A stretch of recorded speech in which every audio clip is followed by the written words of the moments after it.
और हमारे साथ हसन अदील मौजूद हैं मेहमान रमज़ान में। ब्रेक पर जाने से पहले हमने आपको बताया था कि 7वीं जमात के तालिब इल्म हैं और काफ़ी अरसे से ये बिल्कुल, बिल्कुल 2.5 बल्कि साल ये से नारा लगी। भी आप ही बताएं, और ये कब जहन में आया, कब इसकी शुरुआत हुई? मेरी एनजीओ का नाम है भूखे नहीं सोएंगे। हुँ, और आज से तकरीबन 2.5 साल पहले जब कोविड का पहला केस कराची में आया था, तब हमें तो कुछ पता नहीं था कि कोविड क्या होता है, इतना इल्म नहीं था, तो हम सब डर गए थे और सब घरों में चले गए थे। जैसे ही लॉकडाउन अनाउंस हुआ उस वक़्त मेरा घर ऐसी बारौनक जगह पे है। जब मैं वहाँ से मैंने नीचे देखा और जब मैंने लोगों को देखा आस-पास के, कहीं रौनक नहीं है, कहीं भी लोग उदास बैठे हुए हैं, फ्रेंच फ्राइज़ वालों के पास रश नहीं है, रिक्शे वाले जो हैं उदास बैठे हुए हैं इस इंतज़ार में कि अब कोई आएगा और या तो हमें सवारी मिलेगी या हम जो है उनको फ्राइज़ खिलाएँगे या हम उनको जूस पिलाएँगे, हम कुछ करेंगे। हो नहीं रहा था। मैंने अपनी मामा को बोला कि आप जो हैं दाल बनवा लें तकरीबन 100 लोगों के लिए। मेरे दिमाग में कुछ होने लगा, मैंने बोला बस आप दाल बनवा लें तकरीबन 100 लोगों के लिए। उन्होंने बोला क्या हो गया? कोई कोई दोस्त वोस्त आ रहे हैं, क्या हो गया? कुछ हो रहा है बताओ, तो दावत-वावत है, क्या हो गया? बाबा ने कुछ बोला है? मैंने बोला नहीं-नहीं, उन्होंने कुछ नहीं बोला, आप जो है 100 लोगों के लिए दाल बनवा लें। तो उन्होंने दाल बनवाई। मैंने और मेरी मामा ने जो दूध की जो थैलियाँ होती हैं उसमें जो हमने वो दाल पैक की। मैंने अपने बाबा को कॉल किया और मैंने उन्हें बोला आप ऑफिस से वापसी में 100 रोटियां लेके आइएगा। वो बोला 100 रोटियां क्यों, मामा ने कोई दावत रख ली है, क्या हो गया, तुम्हारे दोस्त आ रहे हैं? उन्होंने भी सेम क्वेश्चन किया। मैंने बोला नहीं नहीं, आप बस ले आए, हमने कुछ करना है। अच्छा, वो 100 रोटियां ले आए। उन्होंने नीचे से कॉल की कि हसन मैं नीचे हूँ, आ जाओ। मैं और मेरी मामा वो दाल के जो पैकेट्स हैं वो लेके नीचे उतरे और हम लोग जो है वो ब्रिजेस के नीचे और जगहों पे जो है हम बांटने गए।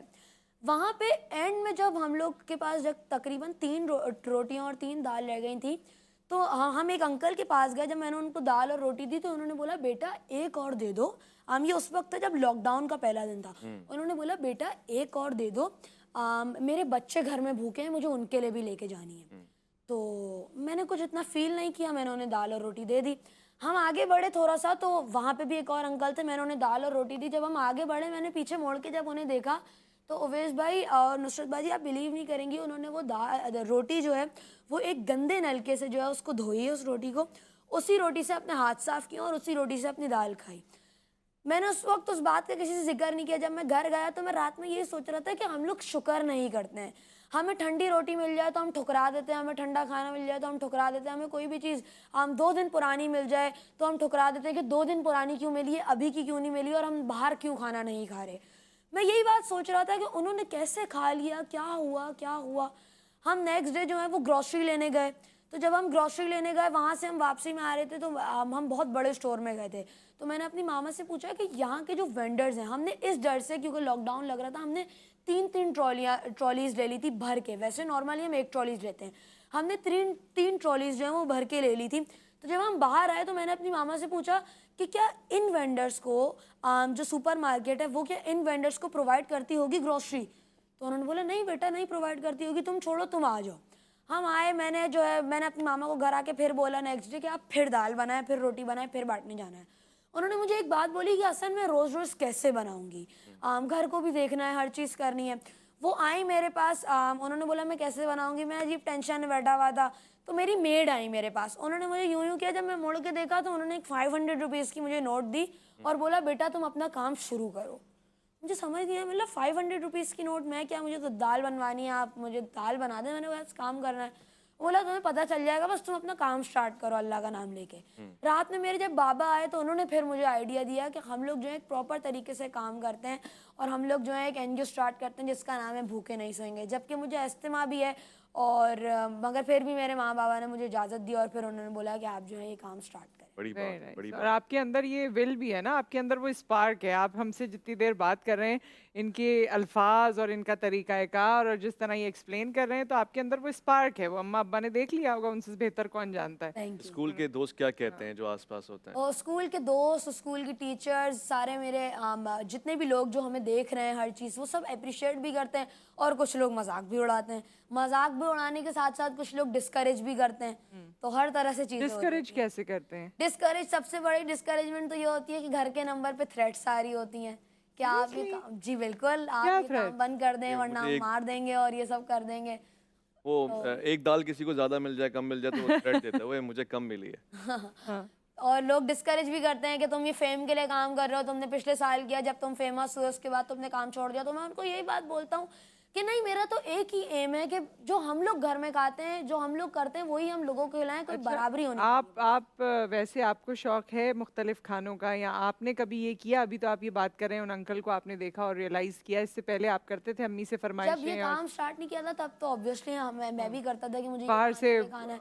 ऑर्डर मगर- करना है? जी बिल्कुल, हाँ। मगर जब मैंने ये देखा तो मैं लोगों के साथ बैठ के खाता हूँ, और 2.5 साल से रमज़ान में तो हम अफ्तारी करा ही रहे हैं, रमज़ान के अलावा भी जब हम एवरी संडे दस्तरखान लगाते हैं, संडेज़ को फैमिलीज घूमने जाती हैं, मगर मेरी फैमिली जो है वो वहीं पे ही उसी दस्तरखान पे लोगों के साथ चले बैठती माशाल्लाह, अल्लाह ताला कबूल मंजूर फरमाए। और आपकी मुख्तलिफ तस्वीर भी इस वक्त हम टेलीविजन पर दिखा रहे हैं, और अगर आपको कोई ज्वाइन करना चाहे तो आप तारिक रोड पे है। मौजूद बिल्कुल, होते हम हैं। Tariq road, main Tariq road, Imtiaz super market ये जो है, आपकी खालिद बिन टीम भी वलीद है। रोड, उसके सामने हमारी अफ्तारी। लेकिन इसमें बहुत काबिल तहसीन आपके वालिदैन की का जो साथ है, और जिस तरह वो मेहनत कर रहे हैं और आपका साथ दे रहे हैं। ऐसे ही है। और देखें, ये दूसरों के लिए बाइस से हौसला बनेंगे। ये हसन जो इसकी उम्र के लोग हैं, लड़के हैं, उनके लिए एक इंस्पिरेशन है कि बच्चे बिल्कुल। गेम्स में, पबजी में और दीगर बहुत सारे शुगल हैं, सोशल उनमें मीडिया। जाके वक्त ज़ाया करते हैं। ये कौम के लिए सोच रहा है, और जब ये बड़ा हो जाएगा इंशाल्लाह ये और बड़ा सरमाया बनेगा, सासत बनेगा। जी। इसमें ज़फ़र अब्बास साहब का भी बड़ा हाथ है, वो बहुत इसको अप्रिशिएट भी करते हैं, इंकरेज अच्छा। करते हैं। हम एक दूसरे को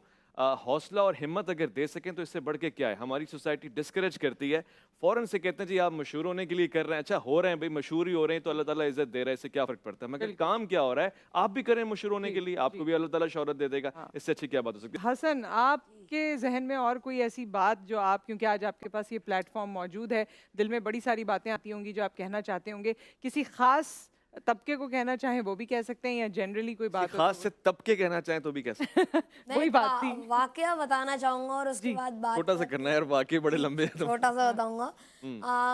जब 12 रबीउल अव्वल, इस साल से पहले वाला जो 12 रबीउल था पिछले साल का, उस 12 रबीउल अव्वल में हमारे जो एनजीओ है उसके अकाउंट में हमारे पास पड़े हुए थे 30,000 रुपीज़, रखे हुए। और मैंने अनाउंस कर दिया था कि हम लोग जो हैं वो 1500 लोगों के लिए खाना करने जा रहे हैं। तो मेरी मामा ने जो है वो मुझे बोला 1500 कैसे करेंगे, हम 300 400 कर लेते हैं, क्योंकि हमारे पास पैसे नहीं है जो हम खुद कर लेंगे अपनी जेब से।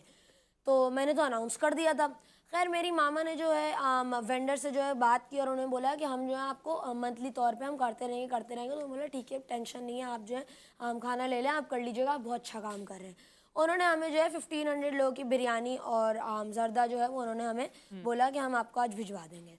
शाम का वक्त हो रहा था, 4 साढ़े 4 हो रहे थे, बस सारी तैयारियां होने वाली थी कि नीचे जो है एक गाड़ी आती है, और वो मेरे चौकीदार को बोलती है कि हसन की वालदा को ऊपर से बुला दें। अच्छा। तो जब वो मेरी मामा जाती हैं तो उन्होंने मास्क पहना होता है, और वो बोलते हैं कि इसमें आपको ये मैं एक एनवेलप भिजवा रहा हूँ, इसमें जो आपकी आज की बिरयानी है और जो आपने जर्दा बनवाया है वो आज के उसमें इसमें अमाउंट पड़ी हुई है, और बाकी जो है बारबेक्यू मैं जो हूँ अपनी तरफ से जो हूँ बाहर पूरी पट्टी पे बारबेक्यू कराऊंगा लोगों वाह, के लिए, तो क्या वो सारा बात है। इंतजाम भी हो जाएगा। क्या मेरी बात। मामला आपका नाम क्या है, आप कुछ बताएं।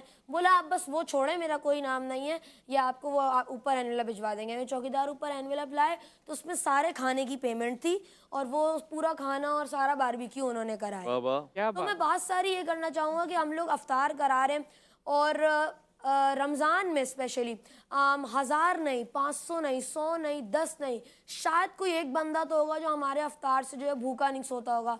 बहुत सारे लोग सारे बैठे हैं, आप सब मेरे बड़े भी हैं, तो मैं आप सबसे एक वादा उठवाना चाहूँगा आज कि हम लोग रात में खाना खाते हैं। तो जो हम लोग रात में खाना खाते हैं, हम लोग बहुत अच्छी अच्छी डिशेस खाते हैं रातों में। वो खाना हम लोग जो है शाम के लिए बचाने के लिए या सहरी के लिए बचाने के लिए पैक करके अगर नीचे जाके अपने चौकीदार को दे देंगे ना, तो वो एक बहुत अच्छी सहरी करेगा, और हम लोग, हमें भी खुशी होगी कि जो हमने खाया वो हमने उनको भी खिलाया। तो मैं चाहता हूँ कि आप सब भी ये करें, और कोशिश है कि इंशाल्लाह हमारे मुल्क में कोई भूखा ना। और हमारी दुआएं और नेक तमन्नाएं आपके साथ हैं।